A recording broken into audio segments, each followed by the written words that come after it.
Welcome to the Care Talks Rubbish podcast. This is for you if you care about the environment, want to be a change maker, or want to live a balanced and sustainable life. I'm your host, Claire Osborne, and I'm a coach and ocean advocate. I quit my corporate job 3 years ago after watching my mum fighting for her life. And I realised that life's too short to allow fear to hold you back. And by changing my mindset, I could follow my passion to help people and the planet. And I've been hugely inspired by everyday people following their passion, making a living and helping the planet at the same time. I wanted to learn more, so I decided to share these conversations with you. There's no better time than now to make a difference, and I believe that together we can create a wave of change. In this episode, I talked to Rob Thompson, who's the founder of a Dive Against Debris voluntary organisation down in Cornwall called Fathomsfree, and is also now the CEO of Odyssey Innovation, who make the world's first ever marine recovered kayaks. And he's now received several awards, quite rightly, and nominations for his contribution to sustainability and circular economy, including the Prime Minister's Points of Light Award to mark World Oceans Day. And I first came across Rob back a few years ago when I was curating a display with Incredible Oceans for the Telegraph Outdoor Show at the Excel Centre, and we had his circular economy kayak as part of our solutions display in our oceans zone. But since then, Rob has really rocketed with his ambitions and his project, and he's secured partnership with Islander Canoes, Palm Equipment, and we now talk about how he has used his passion to persist despite some adversities and challenges, and how he's turned his passion for a circular and sustainable future into a sustainable living for himself. I know you'll enjoy. Welcome back to the Claire Talks Rubbish podcast. And I'm here today with Rob Thompson, who is a surfer, diver, now also a kayaker, but we'll hear a bit more about that in a minute. The founder of Fathomsfree and Odyssey Innovation. And I see on Instagram today that you've now been nominated for the Great British Entrepreneur Awards. So yeah, welcome, Rob. Hello, welcome. Thank you. Now, I know that you have created this, the world's first ever marine recycled kayak. Mm-hmm. So presumably you are a product designer and a materials expert then? No. Not. So tell me, how have you ended up doing this? What was the sort of pivotal point of change for you? Well, to be honest with you, I started doing this mainly through looking for different solutions for tackling marine plastic. And one of the key things that everyone initially starts off doing is obviously the physical recovery side of it. So just trying to get the rubbish out of the sea or away from the beaches. And that's very much how I started, was running a volunteer dive group 5 years ago, looking at doing underwater cleanups of marine plastic. And then I quickly became frustrated by the fact that we were getting all this material and it was all heading off to landfill. And I wasn't really comfortable not knowing where exactly it was going or how it was being managed. And I initially started to look at ways of recycling what we were finding, and came up against obstacles with that as well. Basically, lack of infrastructure, lack of companies willing to try and use that material and recycle it. So I came up with the concept that I'll try and turn it into products myself. And the first product which we ended up working on, which was in partnership with a kayak manufacturer, was developing sit-on-top kayaks. Fab. And who was that with? That's with Islander kayaks. So that's so I think I've actually paddled the prototype of those, right? That's right, a couple of years ago. So Erin and I used those in our Length of Wales paddle cleanup trip. But what was it? So you started this off looking into solutions for plastics, but When did you start noticing this being an issue?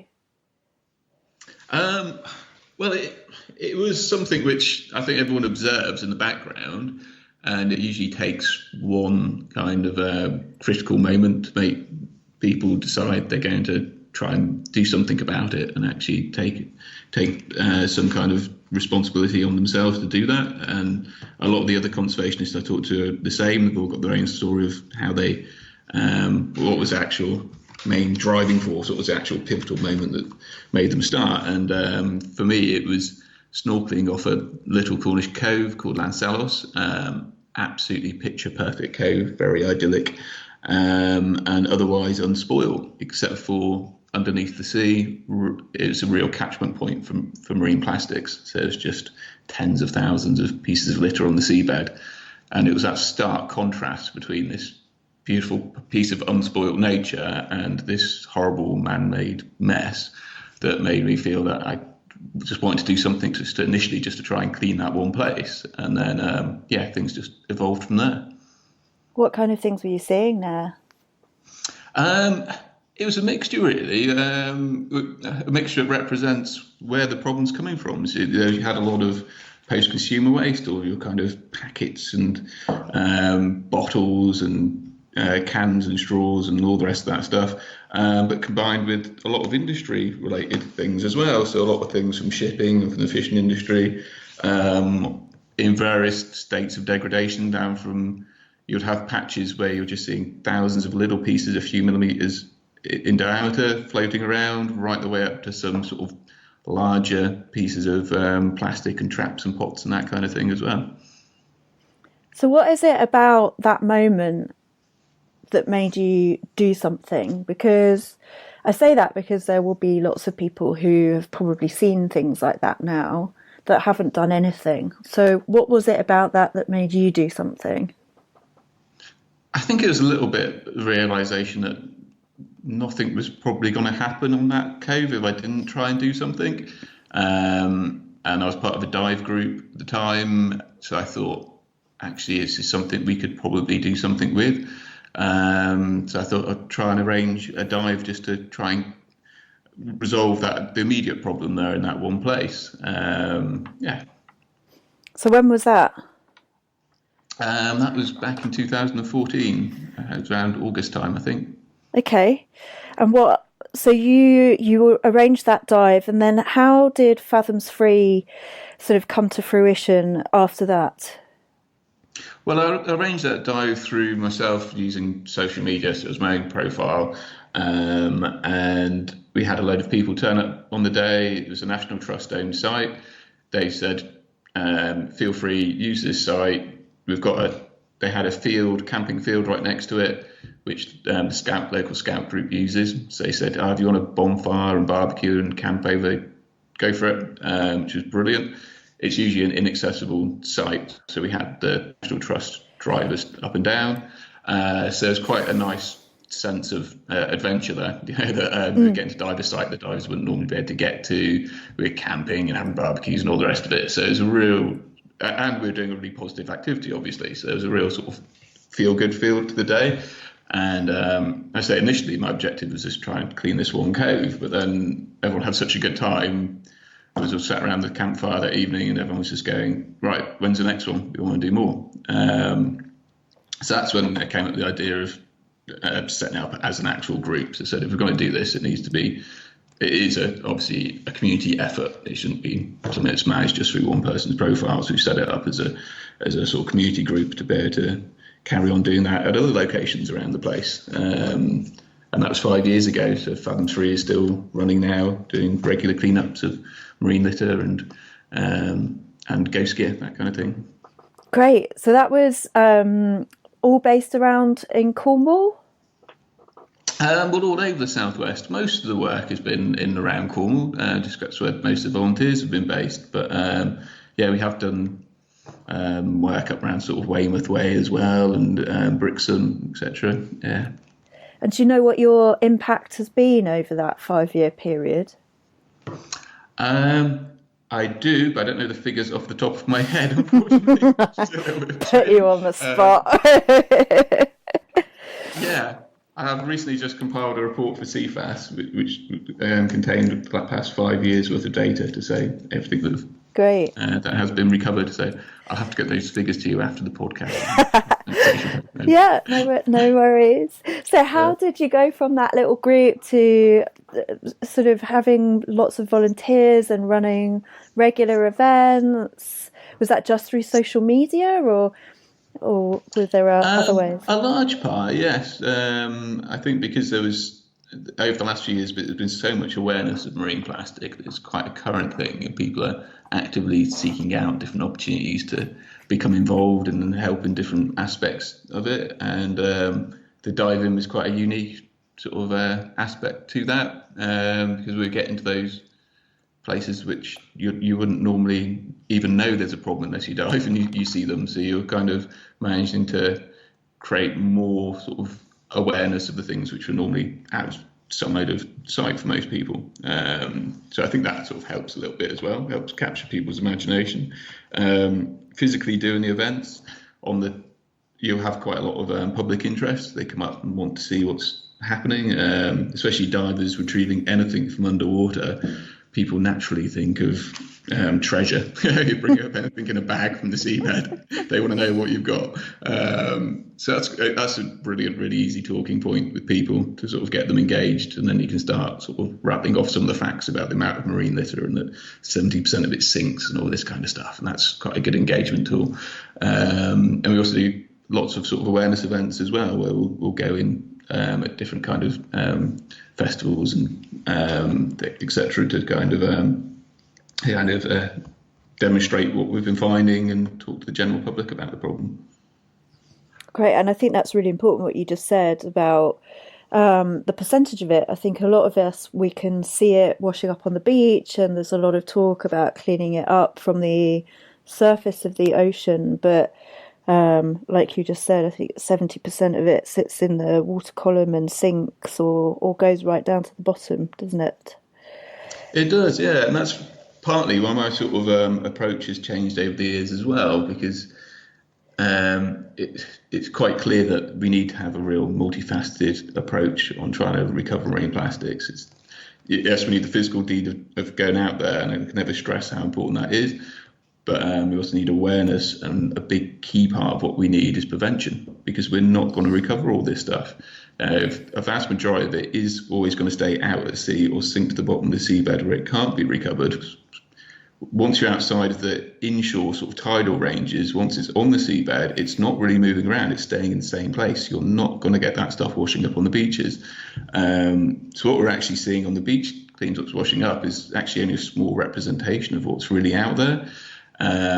So we need to now be looking at prevention. We can't possibly recover all this stuff. I mean, what we're doing with the divers, we have a fantastic localized impact.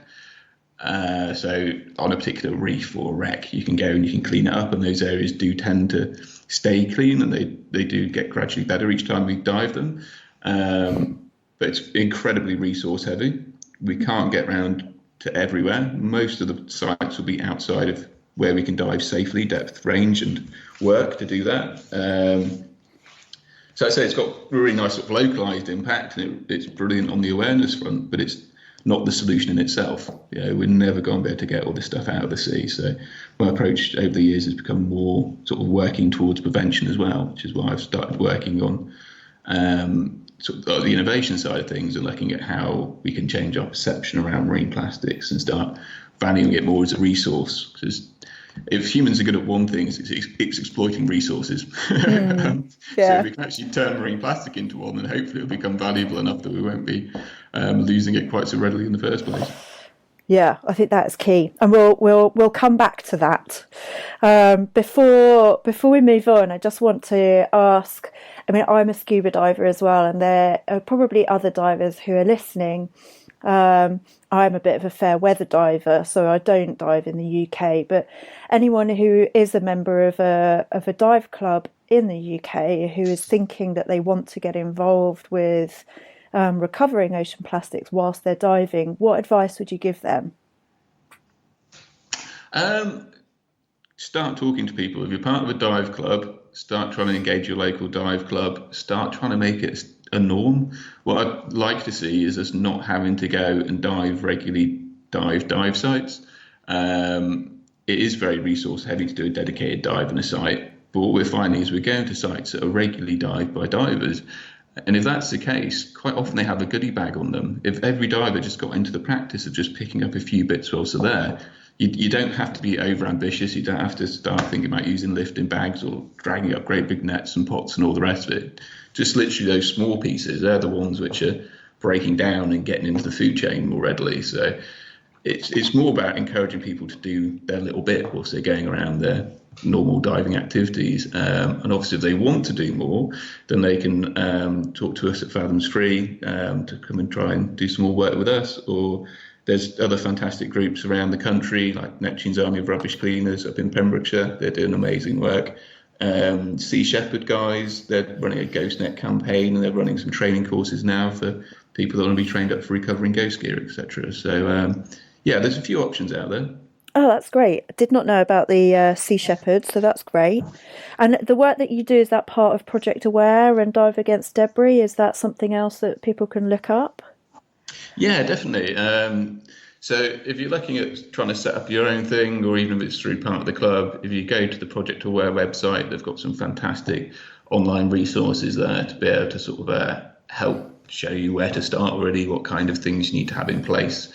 There's really good sort of examples of how you should go about doing your safety bit, your dive briefs, etc., whilst you're on there, and most importantly, how to go about doing the survey data. So with all the things we've recovered over the past 5 years, we've filled out a report which Project Aware have, and so does CFAS, which actually quantifies every single piece of marine that we brought up off the seabed, which is really valuable. So that can be used for sort of the larger purpose, if you like, of being able to then campaign against the various industries that are creating the problem, and hopefully start looking at how to tackle it on the prevention front, really. So looking at how they can try and turn the tap off in the first place. Yeah, because there's no point in bailing out the bath with a teaspoon whilst the tap is still running. Yeah. It's one of my favourite phrases. And we'll come back to the solutions in a second. For me, recently, I've just been exploring, like, what is it that motivates people to actually implement real change? And I don't know if you saw the article in The Guardian that came out yesterday about how the ocean and water is incredibly beneficial to our well-being and our mental health, and how scientists have now established that time by the coast and people with sea views, etc., have significantly improved mental health. So I wonder, what is it that the ocean means to you?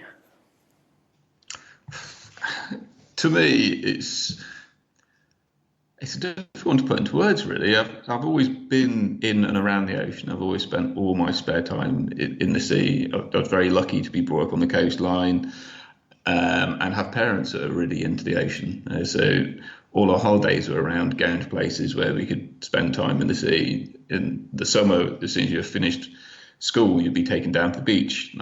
It's completely tied in with my lifestyle, and it is that sort of regular, consistent thing in my life. I actually struggle being more than a few days of being landlocked, just not knowing that the sea is there. So it's always been the nice, calming place to go and to literally wash away any of your problems and go and enjoy yourself, really. It's a free resource. It's there for all of us. So I personally feel that I've got to give a little bit back by trying to help protect that. Then that's the least I can do, really. Yeah, and I feel the same way about the ocean.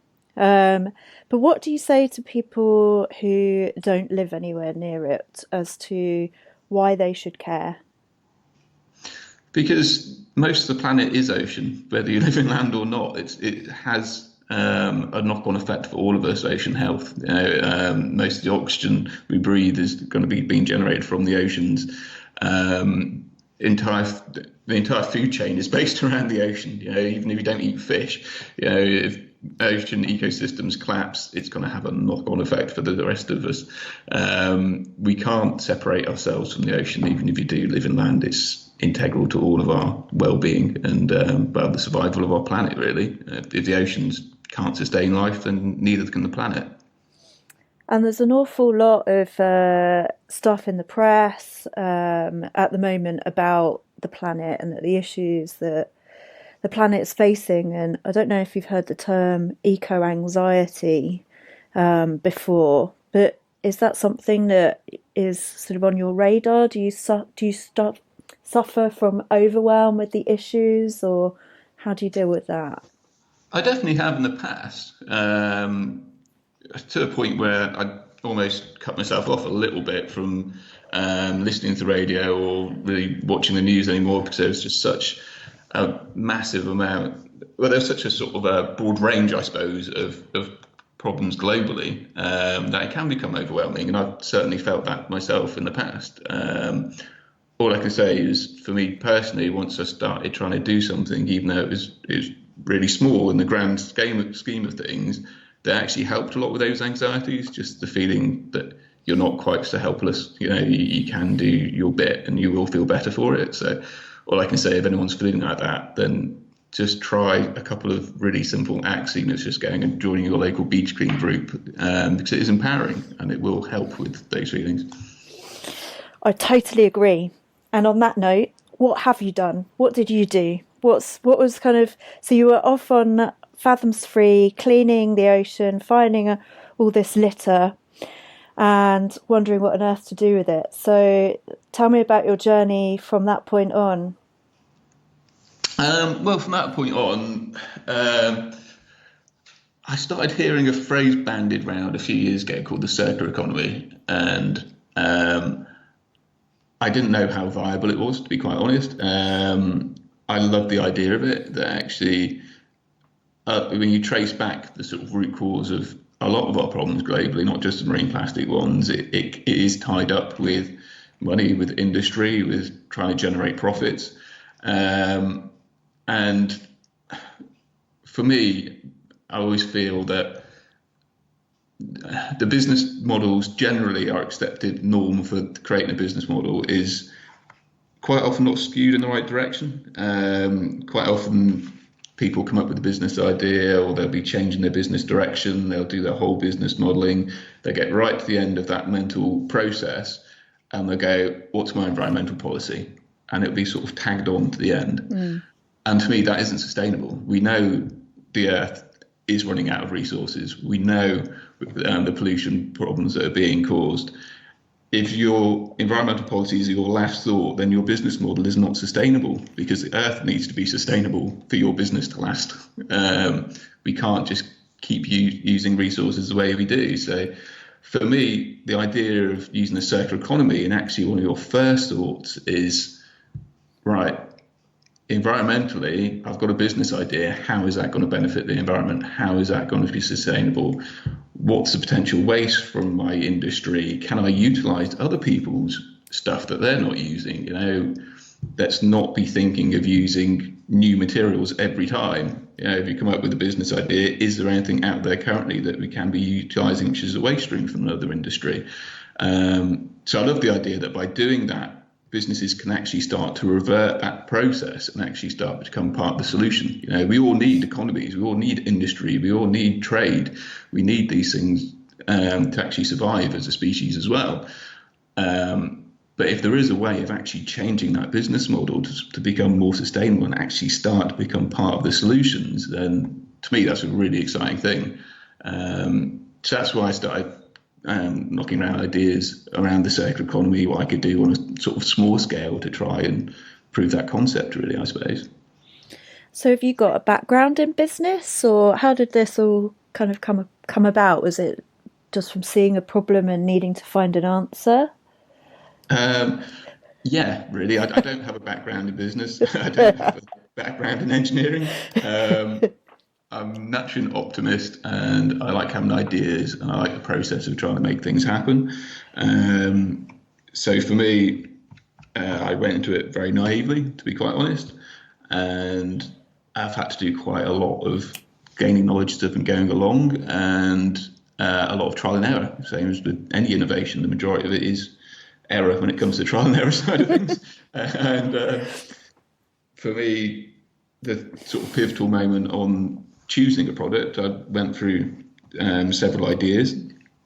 I like the idea of creating something which would be marine related. So I love the idea of trying to build those connections with people, that what we're finding there washed up on the beaches is an actual resource. And if it was another type of resource that wasn't plastics, it'd be utilised. And if it was scrap metal being washed up on the beaches, or it was usable timber, it'd all be taken, it'd all be used. So we see the immediate value in that. So I wanted to create something that was marine related that would help build those connections as waste being a resource. And to begin with, I was probably thinking too small a scale. So I was thinking the usual things you'll take to a beach, so buckets, spades, frisbees, etc. The problem is with those things, we keep finding them washed up on the beaches all the time. So I instantly sort of dismissed those because I just didn't want to create something that would actually add to the problem. And I think that then started me thinking about what value and what things we're creating out of marine plastic and out of plastic in general, and part of the problem is if it's too low a value, we don't put enough value on it, so it's likely to be left on the beach, buried in the sand, frisbee thrown out to sea, whatever. If we're not putting enough, if it's not valuable enough, we're more careless with things generally. And the same could be said of lots of other low value products, like all the single-use plastics, etc. So I think plastic is a valuable resource. It is an incredibly versatile, durable thing. This is why it was pioneered so well to begin with, and why it was advocated and been pushed out so much over the last several decades. But I do think we need to rethink the way we use it, and we need to be using it in more suitable applications. We need to be using it where we need to use it. So I kind of sat on the idea for a while, and it didn't progress for several months until I went and I did a kayak cleanup with another organisation called Encounters Cornwall, which they're based down in Gland on Foy River, and they loan their kayaks out to the community once a year. They just let the community have them for free, and they go and they'll clean up the river, which is brilliant, fantastic initiative. And we had the black bag photo at the end, where we had all the kayaks lined up with all the black bags of rubbish, and that to me was the eureka moment. I could physically see both things there, and just went, those bags are full of plastic, those kayaks are made of plastic. I'll make the kayaks out of the plastic, which was incredibly naive. This is why it took another 4 years of sort of product development. It's not quite that simple. But I think that's probably the best thing. Sometimes it's best just to have an idea and just go for it. So if you'd sort of known in hindsight the complexities of everything, you'd probably just overthink it. But that's why I think it's incredible what you've achieved, because so many people they wouldn't even start. But I mean, what were you doing before that? What was your kind of job at the time before you got into this? Well, I spent 10 years looking after a country estate in the middle of Cornwall. So it's 2,500 acres of mixed farmland and woodland and historic properties. And I was generally involved in, well, most of my role was sort of conservation based. We were looking at sort of land use. So we were doing quite a lot of tree planting and restoring hedgerows and ponds and all that kind of thing, really, and updating some of the old historic properties. So it was all kind of conservation minded, if you like. Diving was a hobby, and I think if you're a conservationist, it doesn't really stop in your 9-to-5 job. You'll always be thinking of different ways in your recreation as well that you can help things become more sustainable. So nothing to do with plastic. So how on earth do you go about figuring out how to turn marine waste into a kayak? You ask lots of questions, you get very few answers, and then you just keep going down dead ends until eventually you start to get the answers that you need, and you start to find the right partners. For me, a really real crucial moment was working with Keep Britain Tidy. So one of their representatives for the Southwest, a chap called Neil Hembrow, looks after it must be 30 or 40 different beach clean groups. And for me, one of the things that came apparent quite quickly, that if I wanted to manufacture something, I was going to need more marine litter than I could possibly gather through our own means as our own group, that we needed more of a joined up approach. So I met up with Neil, we discussed how to go about setting up the kayak project, and he asked me what support I'd need from him. And I said, it's basically your network of beach clean groups. Do you think they'd be interested in us trying to recycle some of their marine plastic? He was really into the idea. It was a new aspect for him as well. It's not an area he'd been sort of working in before. And we set up a partnership to start trying to first gather enough material and then look into the viability of recycling it, and working with different recyclers to actually try and produce some sort of viable, workable material from that. And then from that partnership, that then grew into another entity of its own right called the Ocean Recovery Project. Ah, okay. And what does the Ocean Recovery Project do now?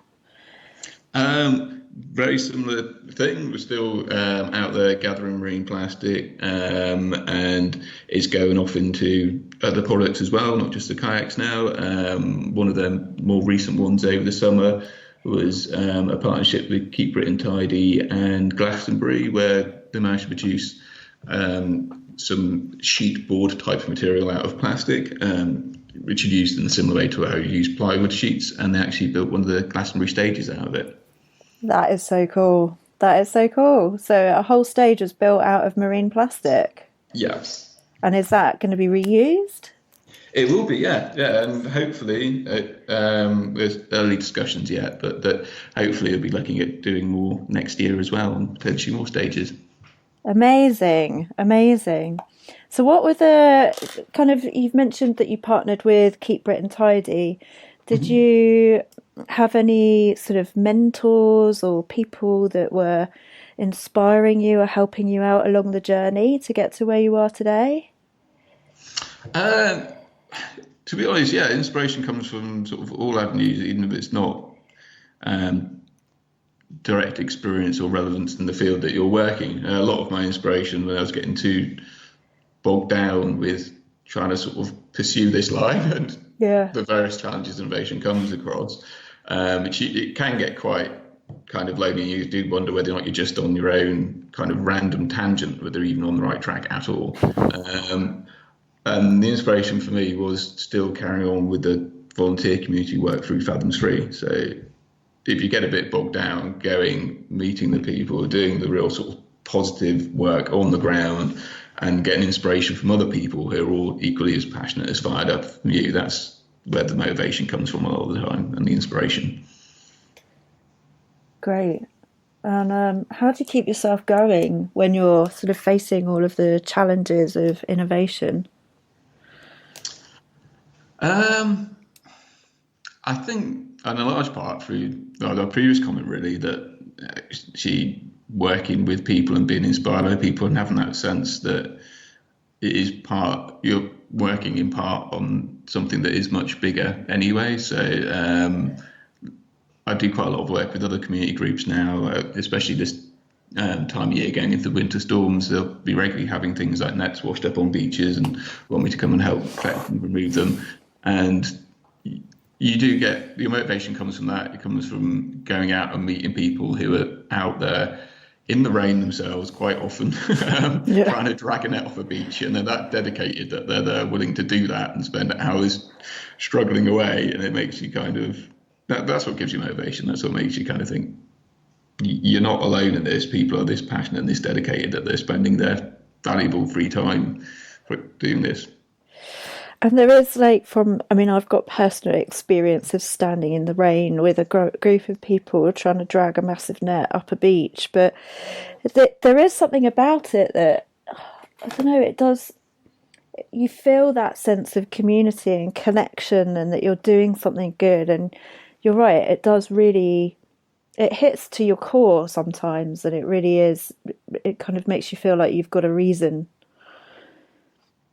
Yeah, definitely. Yeah, I think you hit the nail on the head when you said community, because it's one thing that's gradually become more and more lacking from our society here in the UK. I think is communities have become lost, and any activity that gets people out working collaboratively, I think instinctively, naturally, as humans, we would always see the value in that. So any kind of activity that gets people out and working together in any kind of community, I think is really valuable, and is definitely a fantastic motivator. Yeah, and all this sort of beach clean-up movement that has sort of sprouted up since the Attenborough effect, I think is really achieving that, and it's great to see. But obviously, there's a lot more to do. And we'll talk about your solutions really shortly. I just want to know, before we move on to that, what the biggest challenges that you faced with your sort of innovation project. What were the biggest challenges, and how did you overcome them? Initially, it was trying to find people that would take you seriously, because it just one person with a random idea trying to make something happen. And if you're talking to some big companies and recyclers and manufacturers, they have other priorities. They've got an entire workforce they're responsible for. They're all incredibly busy people. They're trying to keep a roof over their heads and the wall from the door. And even if they like the idea of what you're trying to do, without any real credentials behind you, that is a challenge to be taken seriously to begin with. And all I can say on that is perseverance is the key, really. Keep going. You will find somebody that's a kindred spirit that will go, I see what this guy's trying to do. I want to try and help him out, and at least start running trials with you, which is what happened with us and the recycling. To begin with, it was very difficult to find a recycler that would even entertain the idea of trying to recycle marine plastic. We did find one that ran a trial with us, and we had really high recycling rates, which were much higher than they're actually getting through domestic recycling streams, which was really surprising for everyone. So that sort of proved the concept, if you like. And in that time also, we changed quite a lot through society, really, so, and awareness. So during that time, there was other products starting to come online, like I think Procter & Gamble were making a Head & Shoulders bottle, limited edition thing or something out of recycled plastic. eCover did a similar washing up bottle. I'm not sure if it's still happening, but I assume it is. And Adidas making their trainers, I think it was, wasn't it, out of marine plastic. So suddenly there was some big names starting to become associated with marine plastic. And I think then people started looking at opportunities. So that was definitely helped as well. So those things helped, trying to kind of make people realise that there could actually be a market for this, because a lot of businesses are not going to want to be involved in anything they don't believe is going to be financially viable to them at the end of the day. No, sadly. Yeah. But that is the whole point. And I think you've already touched on it earlier on in our conversation, that plastic is a resource, and the waste plastic is a resource. And the more people start to realise that there are loads of business opportunities out there, and opportunities to make money out of waste, which unfortunately in this day and age, making money is one of the key drivers for people. The more people start to wake up to that, then hopefully the more the sort of the cycle will close. It will become more less waste and more circular, hopefully. Yeah, I think so. And a lot of it is more down to more sort of joined up thinking as well. It's a large part of the problem is, even if people could see there's a value there, the traditional means of making profit, especially with recyclers, was you have a material you're purchasing, or you're being donated, say, and then you have to try and make a profit on that immediately. And then that obviously goes down through the other stages eventually ends up in manufacturing, and then eventually back into with consumers.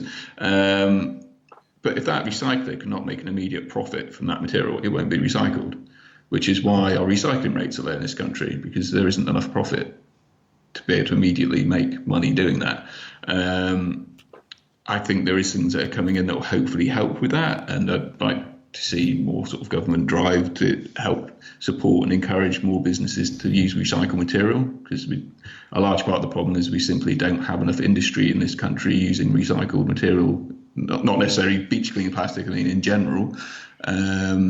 There needs to be more support for that. There needs to be more awareness about it with consumers. It needs to be more of a desirable thing in the marketplace, and it needs to become more of a sort of industry standard, really. But unfortunately, virgin plastic is still relatively low by comparison cost-wise to purchase, and quite often when you look at the time investment by manufacturers as well, it's simply sort of cheaper for them and less investment to just carry on using virgin plastic as always done. So I like to say there's starting to be a change in that field, but there's probably still a lot more that can be done.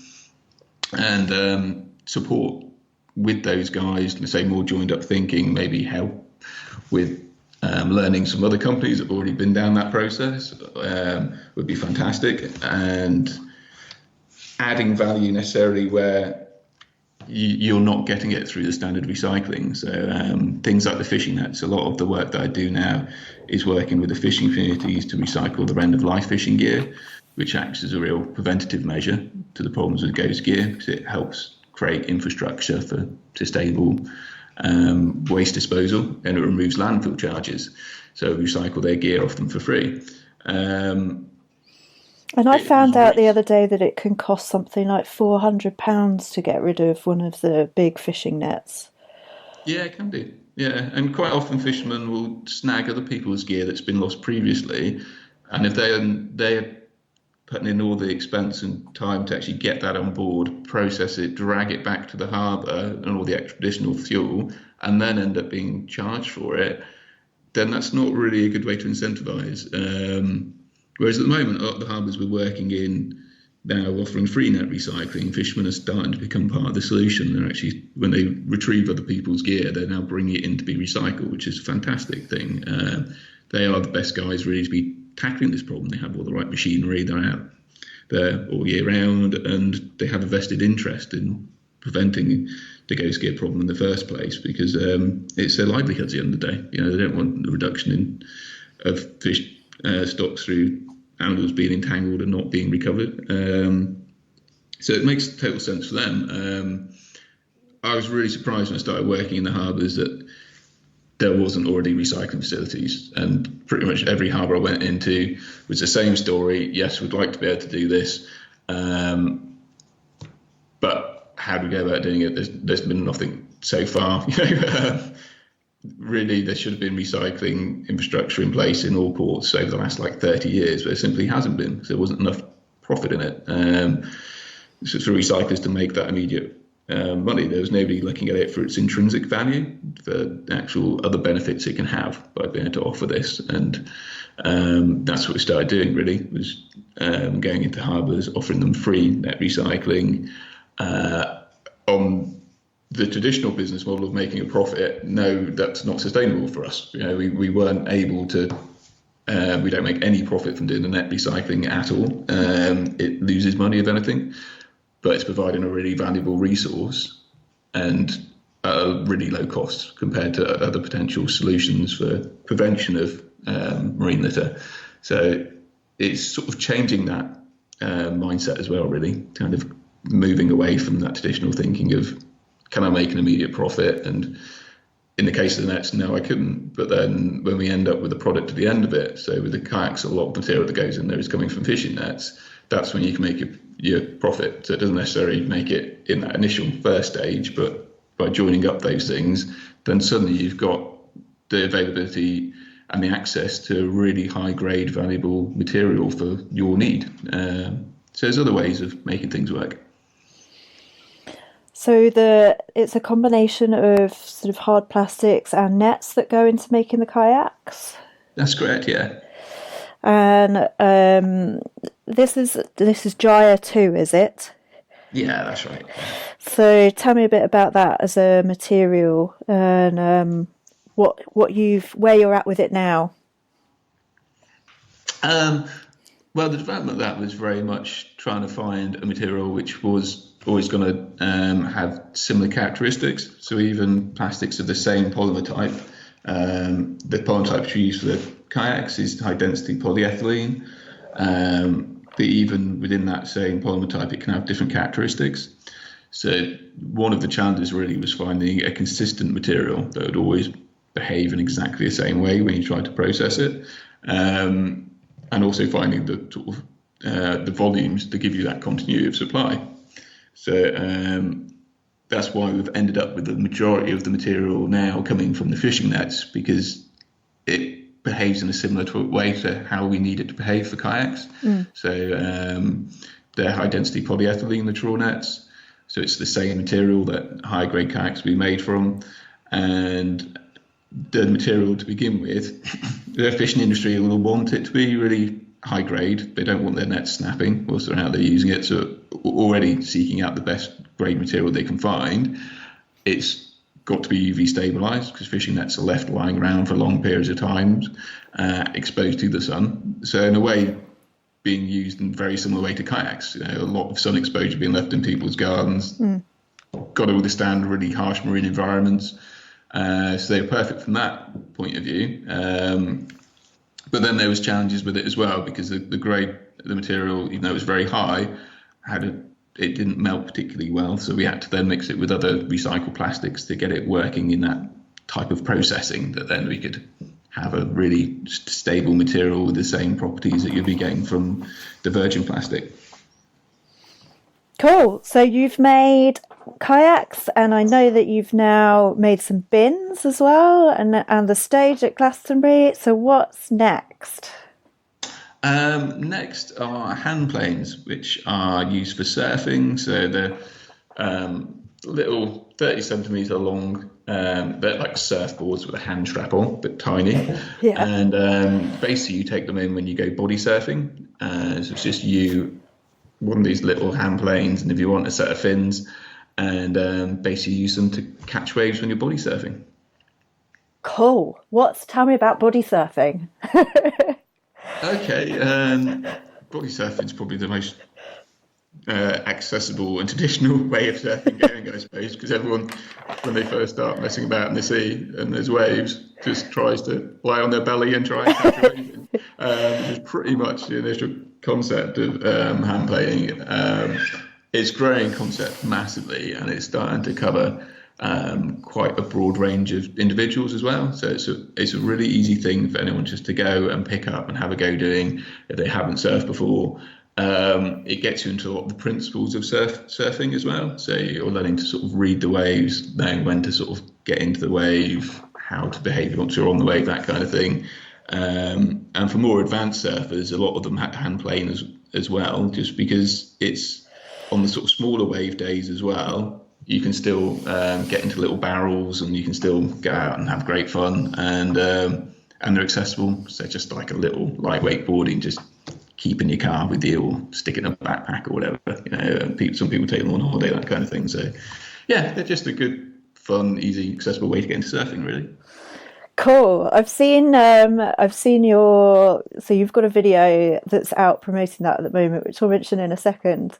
But I've never tried hand planing. I'm intrigued by it. Are there special conditions that you need in order to be able to hand plane, or? No, not really. That's the beauty of it. Is it's on those slightly messier days or smaller days, that's when a lot of people tend to end up going hand planing. So they're not really ideal for. They're not as ideal for surfing. So actually, yeah, any wavy conditions are normally pretty good. Awesome. So you've got a crowdfund in order to set that off. So tell me a bit about that. Yeah. Okay. What we've done basically is we worked with various people that are into the hand planing and surfing to come up with a design. We had lots of sort of feedback, and we kept modifying things until we ended up with a design which we thought would be good for a broad range of surfers. So You guys that are really, really into their hand planing and surfing would be able to get what they wanted out of it, but at the same time, it could still be a board which would be really easy for people who are just starting. So once we had that feedback, we then came up with a design, and then from that we produced 10 3D printed prototypes, and then those went back out to the surfing community again to field test them, get them out, get them used, and then have more feedback from that. And now we've had that and we've settled on the design, we've set up a crowdfunder so we can buy the necessary moulding equipment that we need to actually scale it up and be able to go into real manufacturing of these. Awesome. So how can we support the crowdfund? Ideally going on there and pledging, even if it's just a token amount as a donation, or there's various other things on there you can donate towards, or purchasing a hand plane, or if those things, if you're not able to do those things, just helping getting the word out there. So it'd be really valuable if you'd even just like or comment or share the posts. It's really, really valuable for us. We're still a relatively small company, so we don't necessarily have the reach that we need to be able to make this work. So you'll be surprised that benefit is you have from people just liking your page or sharing your posts, that kind of stuff. It's all really valuable. So tell us where we can find, is this on Odyssey Innovation or fathomsfree? How do we find that? It's all on the Odyssey Innovation website and also on our Facebook and Twitter and Instagram. So if you look under Odyssey Innovation of any of those, you'll quickly find our crowdfunder for the hand planes, and there's a nice little video that goes along with it that explains the process a little bit more and the various sort of benefits of doing this. So again, it was described how we're recycling marine plastics. We're looking at trying to make the entire thing as recycled as possible. So we're also looking at recycling old life jackets to make the webbing for Awesome. the hand straps on them, and recycling wetsuits for the neoprene for the strapping as well. So we're looking at how we can kind of utilize other waste streams which currently aren't being used instead of buying new plastics. So there's a few nice little crossovers there. So yeah, if you're interested in any of that kind of thing, then you can check out our video. That would be really appreciated. Amazing. And also it sounds like a really simple way to just get in the sea. Like if you don't have the space for a kayak or a paddleboard or a surfboard or whatever, just have a hand plane, and it's just kind of goes back to what I was saying earlier about this new science that's come. Well, it's not actually that new, it's about 10 years old. The science that's coming out to show that actually blue space has even more health benefits than green space, and all that connecting with nature. So it's a great way to just get out there. So yeah, I love it, and I will definitely be sharing that campaign for you. So along your, like, there'll be other people out there who are thinking, hang on, I've got an idea, and they kind of haven't done anything about it yet. What advice would you give to others who are thinking, you know, I've got this solution that might do something, but they haven't kind of taken action yet? What advice would you give? Honest advice would be that it is going to be a massive commitment. It is something which, once you've started, you're going to end up having to invest quite a lot time-wise to make it happen. But the benefits are worth it. It's better than having a regret that at the back of your mind that, oh, I wish I'd done that, or I wish I'd done this, you know. And time will move very quickly, and other people might pick up on the idea if you don't move. So leaving it to tomorrow probably isn't the best idea. Yeah. If you have something you want to try doing, just have a go, start talking to people, get a good broad range of people's ideas as well. Be willing to listen to people and take other people's feedback on board and try and form your own consensus from that. What's the best advice that you've received? Oh, that's a good question. I think it's mostly been from the various different sort of volunteer groups that I've been working with when I've said I'm having to kind of bite the bullet now, quit the day job, go into this full time. It's a bit sort of daunting, and they've just gone, it's got to work. What you're doing is really valuable. We want it to happen. It'll work. You've got to take the chance on it. So I think sometimes you just need that extra little bit of a push, and it's nice to know that people are there willing to support that. Amazing. I think, anyone who has a genuine and authentic passion about making a difference, which you clearly do have, then people will get behind you. So what legacy do you want to leave behind you? To be honest, the most valuable bit of what I'm doing when it comes to the sort of kayaks and the manufacturing and the innovation side of it is really just sort of proof of concept. Is the most valuable part of the kayaks is the story as much as anything. Getting people thinking about how we could be more resourceful, and if I can help in some way, sort of drive that mentality that as a species we need to start looking at how we could be more resourceful and going back to being more resourceful a lot of times. The solutions aren't necessarily always in front of us. They can be behind as well. We were much more sustainable in the past as well. And if the story helps feed that, then that's what I want to be able to do, really, is keep doing things that will help capture people's imagination and start them thinking. So the legacy might not be my own. It might be other people's creations, other people's ideas that it's helped along the way to sort of feel as if they're on the right tracks. Love that. Well, I've just got a couple of really short questions to ask you. Really silly questions, actually. If you could have 3 people that you would invite for dinner, who would you invite? What would you talk about? And where would you go? Right, okay. Would obviously have to be Attenborough, it goes without saying. Ray Mears. Met a really inspirational person this summer called Steve Brown, a bit of a hero of mine.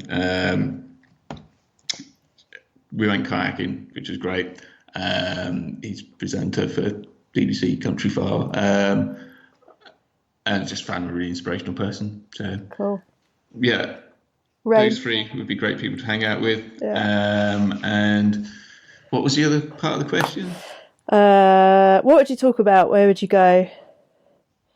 What would you be capable of talking about anything that isn't sort of marine related, unfortunately. So it would more than likely be discussions around that. Yeah. Where would we go? Could be anywhere. Anywhere. Okay.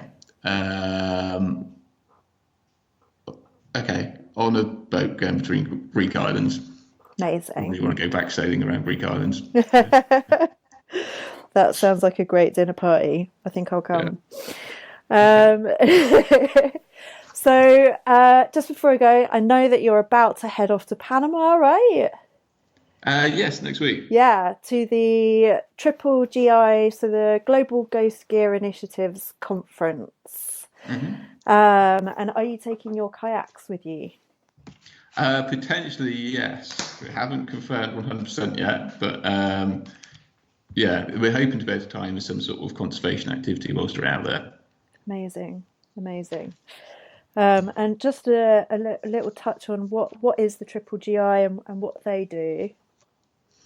Well, the Global Ghost Gear Initiative was set up 5 years ago now, I think, and that was set sort of cross-secretarial alliance, trying to get as many different industries and individuals together and communities and charities to have a sort of multifaceted approach at tackling the ghost gear problem.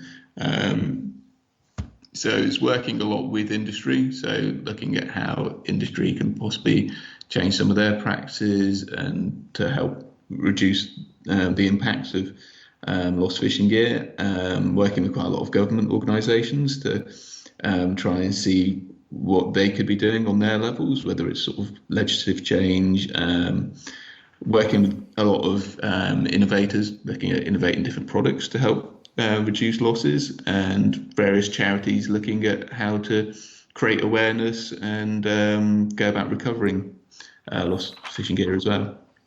Amazing. So it's quite a sort of melting pot of people. So it tends to be quite interesting debates and things. Yeah.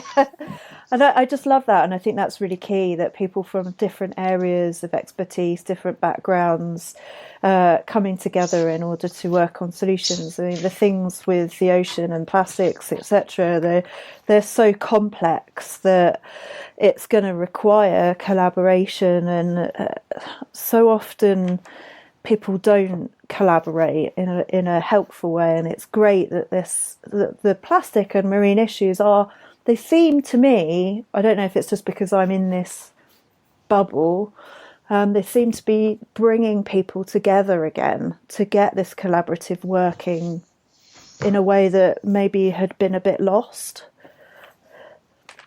Yeah, I think so. Yeah, it seems to be going that way. That, yeah, you do seem to have people from all different industries now looking at how to sort of tackle this, and most valuable is the fact they seem to be willing to sort of work together and collaborate, which is obviously really key to this as well, that we do need people looking at how they can looking at putting aside some of the differences sometimes, especially if you're looking at different industries working exactly the same field, and you could potentially have various sort of conflicts of interest between conservation groups and industry, but for what I've seen so far, that seems to be quite a rare thing. Actually, the more commonplace is all the different sectors willing to work together to try and resolve things, which is obviously really key to resolving this issue. 100%. So what's next for you? What's next for fathomsfree and Odyssey Innovation?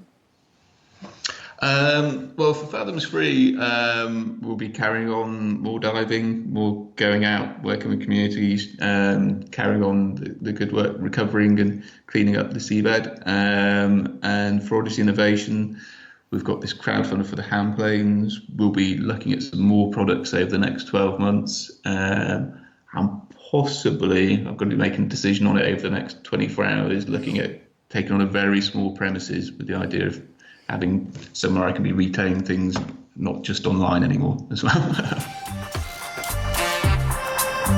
In this episode, Rob talks about his Paddle for Plastic project.